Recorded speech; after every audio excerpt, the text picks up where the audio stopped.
first, when you talk about graphs, the typical example are social networks, and this is also the example that we choose. In that case, it's the social network of orgs. So each vertex here represents an org, and the relations between them is a hatching, so they hate each other. And smart analysts would ask something like, who are the closest enemies of each org? So that's a typical question in an analytical scenario. And if you want to express such a question in a system, you could do it, for example, with ApacheFlink, with Cypher, and then you had a query like this. So we have a match path, there is an org, which hates another org, and there are one or two hops between them, so one or two edges. Okay, let's have a look at this, how this would be looking like in Flink Jelly, which is the graph processing framework on top of Apache Flink. So this is the same. It can be nothing, but it's expected to be nothing, because a lot of code they express the exact same thing. Even when you zoom in, so what's happening here is messaging between vertices. Here we have something like a hate label, like a filter that we had before, and here this is the true means that we iterate twice. So it's a lot of code to actually express the same thing that we just expressed with the side of the same thing. And another problem that we have here is typically these graphs are not homogeneous like this one. So we have different kinds of vertices, different kinds of actions. So for example, we have clans, and we have the hobbits, for example, and we have not only the hate relationships, we have the clan leader, and the node relationship between the hobbits, for example. And now the analyst would ask something like, which two clan leaders hate each other, and one of them knows follow over 1 to 10 hops. So that's also a typical question. Let's look at this, how we would say this in Cypher. So this would be the query. So this would be the query. So we have a clan, we have a leader of this clan. This leader hates another org, which is also a clan leader, and the other clan leader knows follow in 1 to 10 hops. So we have some predicates here. Okay, how would you express this on a graph processing framework? You can try it, but no. So that's kind of our motivation. So we want to make graph queries, or graph querying especially, usable on those kind of frameworks. So distributed data flow frameworks like Apache Flink, or for example Apache Spark. So, but to be honest, of course, each of those systems has a specific use case, or their strong points. So we have here 2 dimensions. It's more complex than this, but for this talk it's enough. So we have the ease of use, which is like things of how easy is it to express a problem in a system, and we have data volume. So it's about scalability, using more machines to compute. So and on the one hand of the spectrum, we have graph databases, like for example Apache. So you have the declarative languages, easy to express a problem. You have visualization, a lot of tooling, community, and so on. And on the other end of this spectrum, you have graph processing systems. So a well-known one is Apache Giraffe, which is really dedicated to compute graph algorithms on a distributed cluster, so a shared nothing cluster, but only for this, nothing else. Then we have a bit more abstraction here. Those are the graph data flow systems. So like, for example, it's also a graph processing system, but on top of a data flow system like Apache Spark or Apache Flink, GraphX, for example, on Spark, Jelly on Flink. And now you see there's a free area in the right upper corner, and this is where we position our research project, which is called Gradoop, and where we want to combine the expressiveness of graph databases, not as much as graph databases, but a little bit less, but also the scalability. So that's kind of the goal of the project. And I will give you a short overview about the project before we dive into the Cypher implementation. So we built on the shared nothing cluster, like I already said. So we use Hadoop and HDFS. It's our data source, data sink. So that's where we store our graphs. We use Apache Flink as a distributed operator execution layer. So this is where we implement actually our graph operators. And Gradoop itself is just a layer on top of Apache Flink, which uses the batch API of Apache Flink, or the stream API. I will talk about this maybe later. And Gradoop, what it provides to you is an abstraction of property graphs on top of this data flow system. So this is a data model that we implement. I will talk about this on the next slides. And we provide a set of graph data flow operators. So one of them is, for example, pattern matching, which we will talk about in detail today. So, but for those who don't know what Flink is, on the website they quote, it's an open source streaming data flow engine, and it provides to you data distribution, communication, and fault tolerance. So all the hard parts of parallel and distributed programming are handled by this system. It does this really nice, especially for the streaming use case, but it also has a batch component, which we are currently building on. So what are the basic abstractions that you have in Apache Flink? So one is a data set. A data set is just a distributed collection of data objects like POJOs, so normal Java objects or tuples, things like that. And then you have transformations, and transformations are just operations on data sets to produce another data set, like for example map or reduce. So for example, we have a data set here, a transformation produces a new data set.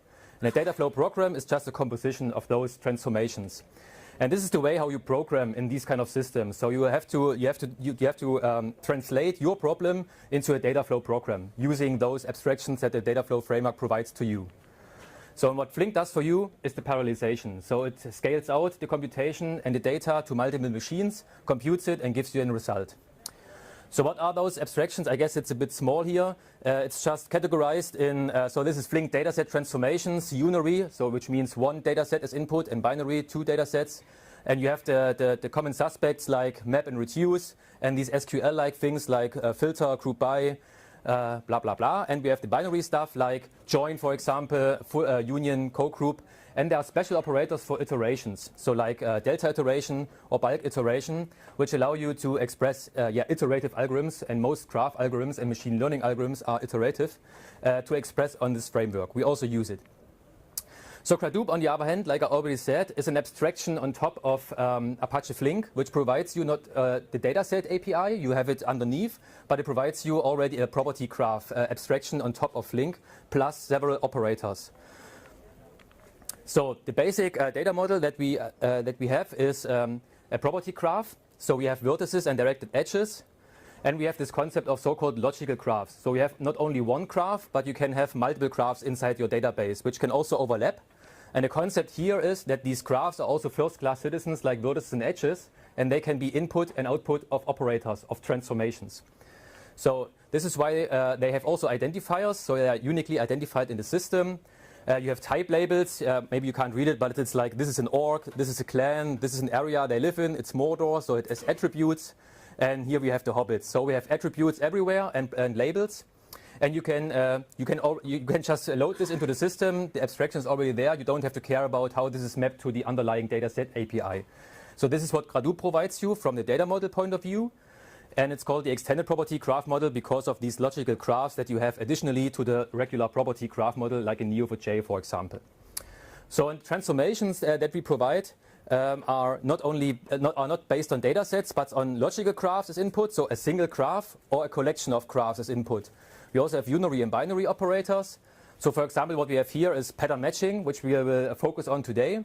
And other things like grouping, it's an OLAP, graph OLAP operator, subgraph, for example. Binary operations, for example, to combine two graphs to a new graph, or to compute the overlap between two graphs, or the exclusion. Also, graph collection operators, they are kind of relational. So you have a collection of a large collection of graphs, and you want to, for example, filter them, so by a predicate, like selection in relational algebra, or also pattern matching on each of these graphs. And there are also these set theoretical operators like union of collections or intersection, difference, and so on. So I want to give you just two examples how these graph data flows look like using the subgraph operator. So the input here is a logical graph. We have different kinds of labels. So the colors are the labels on these vertices and edges. And what you do as a programmer, you just say, okay, I have my logical graph. I load it from HDFS. It's just a method here, but there's a bit more happening. And you say something, okay, my graph.subgraph, and then you give two predicates, so it's two lambdas, which are just filtering functions for vertices and edges. So what we say here is a vertex is in the output graph if it has a green label, and an edge is in the output graph if it has an orange label. And of course, both source and target vertex of the edge have to be fulfill this vertex predicate. So in this example, the result would look like this. We have only those vertices that are that fulfill the predicates, and the edges between them that fulfill the predicates. So in the output is again a logical graph, which again can be input for another operator. So this is the data flow on the graph level. That's what Gradoop gives you. And what it also gives you is pattern matching. So you have again a logical graph as input. Then you define a pattern. So for example, we are looking for subgraphs that start from a green vertex with an orange edge to an orange vertex. And then you have just a graph here. You say match. You define a Cypher pattern. It's just green, orange, orange. And then the result is a graph collection in that case, which contains all the subgraphs that match this pattern. And the subgraphs are, of course, subgraphs of this input graph. So this is from a high-level point of view how Gradoop works. And now we will focus on really pattern matching, so how we do this. Because it's just an example operator, we have multiple operators, but this is a very interesting one. So I will give you an overview, and then Max will give you more details about the implementation. So the steps are really similar to every query processing system. So you have the queries. This is the query from the beginning. We pass the query at first. So we've written our own ANTLR grammar. We could switch to ofCypher. The problem here is that ofCypher doesn't support the extended property graph model, but it's just an implementation detail. So then we translate this into object representation of this query. We translate the predicates to conjunctive normal form because it's easier to evaluate them in that case. Then we use statistics about, for example, how many red labels are in the search graph, how many blue edges are in the search graph. There are more statistics, and then we use this. We build a coast-based greedy optimizer that takes the query, this representation, the statistics, and produces a query plan. And then using this query plan, every node represents a physical operator which maps again to Flink transformations. And the output, if you execute this, is then the collection of found patterns in the graph. And now Max will tell you a bit more about what's happening after this part. So we now have generated this plan, and then we execute this. Okay. Here.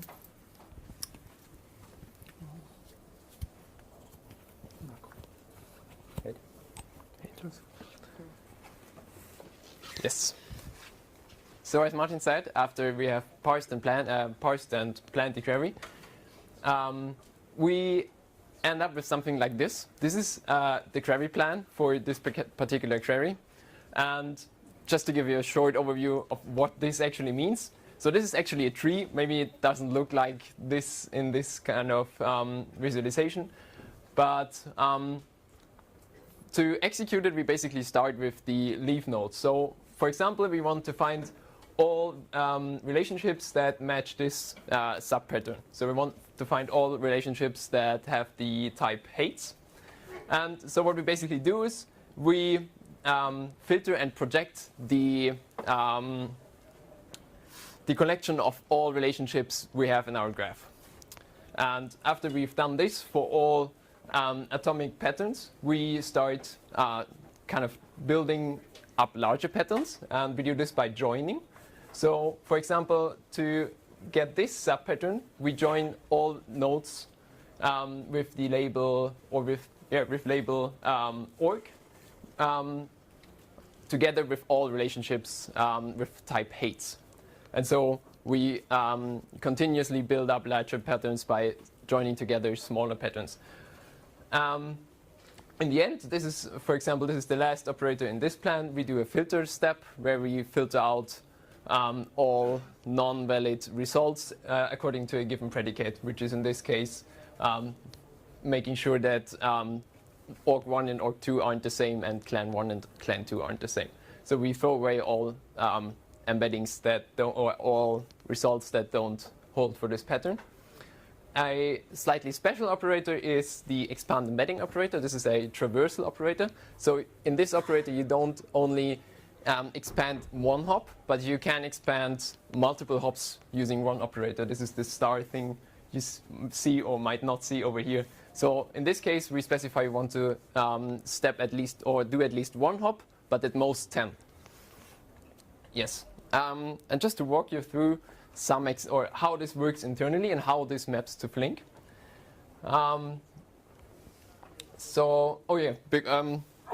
Every of these operators produces results, intermediate results or the end result, of course. And so what we did is we implemented we have two main data structures. For once, this is the embedding. The embedding stores one particular intermediate result or the end result. So it has three types of entries. One is the list of ID entries. This stores the mapping of actual nodes or vertices in our graph to nodes or edges in the query graph. Then we have a list of properties. So every node, as you know, in the extended property graph model, every node and edge, and even graphs, but that's not relevant here, have properties like names, or like Frodo has a name, or like every hobbit has a name. And we store this in a separate list. And then we have paths. This is just an implementation detail to make sure that if we do this variable length expand, that we always end up with embeddings of the same size or with the same amount of entries. But it's not too important for now. To say, these embeddings, they are kind of dumb. They don't know, they only store things, but they don't know what they actually store. And to make sure we have a mapping, or we actually store this knowledge as well, we have also embedding metadata. The reason we splitted these things is that since we are in a distributed environment, we eventually have to send data over the network. This happens usually when we do a join, and that's quite expensive compared to just accessing RAM or something like this. And so we have to make sure that our data structures we actually send over network are as small as possible.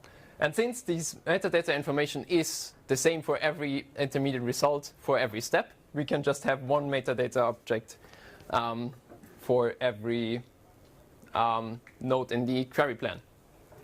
And this basically stores the mapping of which variable in our query graph maps to which entry in the embedding. And the same goes for properties.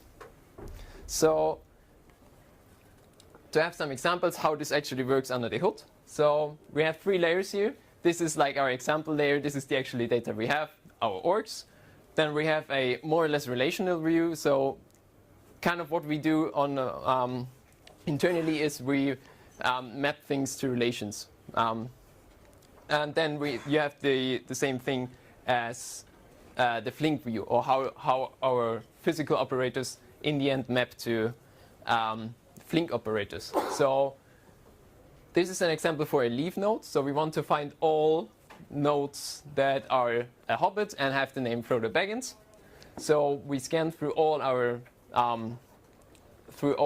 nodes in the graph, filter out these nodes which have the according label and the according name.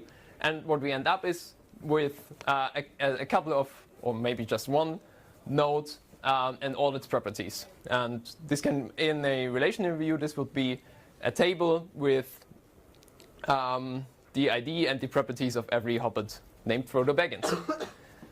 And as a follow-up step, we do a project step because we want to again save some data size. We throw away all properties we don't need anymore, because why would we carry them if we never access them again? In this case, we are not really interested in any property of Frodo, so we throw out everything. In Flink, this maps to a flat map function. Flat map allows us to combine these 2 steps into one.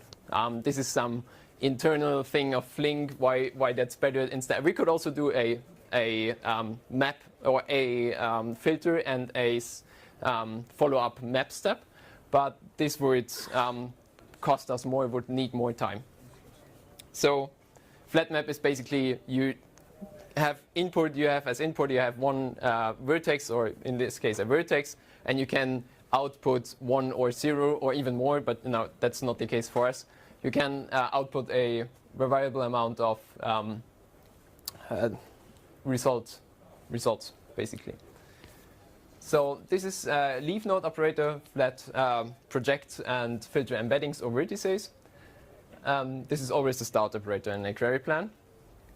Then you have the maybe most important operator is the join. So this is to join the sub patterns to larger patterns. So for example, you have this pattern, you have the org, which is as related to a clan, and you have an org which hates another org, and you basically want to join this together to become a larger pattern. In relational view, this is the same as for relational databases. So you have 2 tables basically. In our case, it's 2 intermediate results, and you join them together. We can't only just join them because we have some constraints. This is due to how graph databases work. You have to basically check that you don't assign the same node or the same relationship to different nodes in your query graph. So you don't want to be this org and this org to be the same. Or you don't want this relationship and this relationship. In this case, they would never be the same, but in other cases, they could be the same. You don't want to traverse the same relationship twice. at least depending on your settings, but it's out of scope for this talk maybe. And so we take those two subgraphs and join them together and get one larger graph. You can see that in the example we don't store this node twice, because why would we? Would be a waste of space. And again, this maps to this time a flat join. It's not a flat map, because as I just said, some intermediate results wouldn't be valid under the assumption of isomorphism, or this relationship or node uniqueness. So maybe the most interesting operator is the variable length expand. This is basically, in our example, would be we have an org and we want to find Frodo Baggins in 1 to 10 steps. And for this, what we do is we use a iterative expand. Under the hood, this is basically just a iterative join with some. You can do some optimizations, which hopefully help you making it faster. So what we do is we have the left side, which is only the org, and then we have a set of node relationships and their nodes, and then we kind of join them iteratively and yield every possible result, of course, if it's longer than 1 hop and shorter than 10 hops. So it's not that we only yield the largest result, but we yield all intermediate results as well. This is what Martin mentioned before. Here we use the bulk iteration. This is kind of a cool thing for streaming processing systems. Spark, for example, doesn't have a iterative operator. Flink does. And so we use this iteration operator to iterate over the graph and produce our results.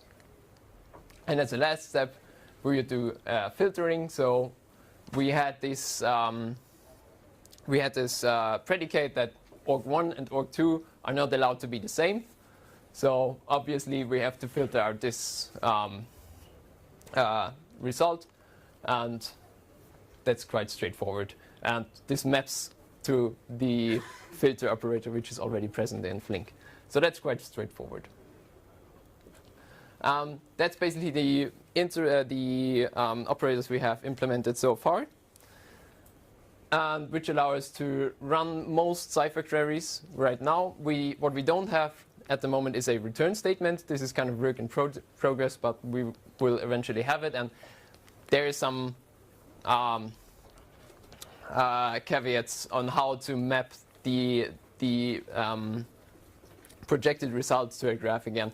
That's why we don't have it right now. And what we also don't have is aggregation. But you can do aggregation by just adding. Gradoop itself has operators for aggregation. So what you could do is you do the pattern matching without aggregation and do the aggregation as a follow-up. So, but most of the rest of the Cypher standard we support right now. So now that we have planned our query, this is what we end up with for Flink. So this is the visualization of what Flink generates. So we have our query plan, and then we translate it to a Flink query plan. And this is for this particular query. This would be the Flink query plan. You don't see much here. That's completely okay. We just wanted to show you that it's quite a lot of steps you have to take in order to produce the result. And this is just a more detailed view. So here you have basically your data source, then you do a set of filter and project, so you get all the vertices and edges you want to work with, and then you join them over and over, and in the end you end up with one data set which contains your results. And then you can, for example, write them into HDFS or wherever you want to store them. So yeah, what we want to do, what we would like to do, is that we want to integrate the Cypher technology compatibility toolkit. This is a set of cucumber tests which allow you, if you implement them, they tell you if you have implemented ofCypher correctly, hopefully.